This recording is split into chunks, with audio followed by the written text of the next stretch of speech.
முதலா நாங்க எங்க ஆடு மாடுகளை மேய்ச்சோம்?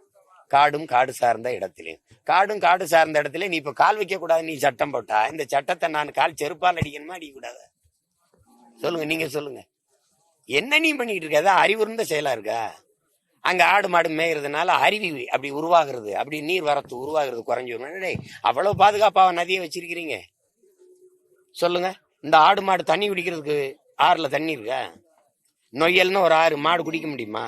சாக்கடை கழிவையும் சாய கழிவையும் கொட்டி ஆறை மட்டும் கொலை பண்ணிட்ட. இந்த வைகை ஆறு, வைகை நீர் ஒரு ஆறா, சாக்கடை கழிவு ஓடுற காவாயாது. ஆறை பாதுகாக்கிற லட்சணம் அது. அருவியை பற்றி கவலைப்படுறவங்க.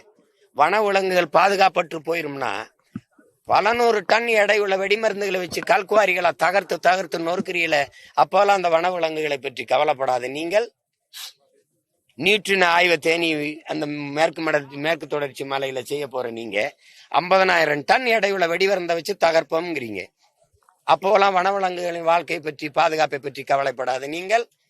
ஆடு மாடும் போய் அந்த புள்ளை பூண்டை மேயறதுல மழை கட்டுறதா?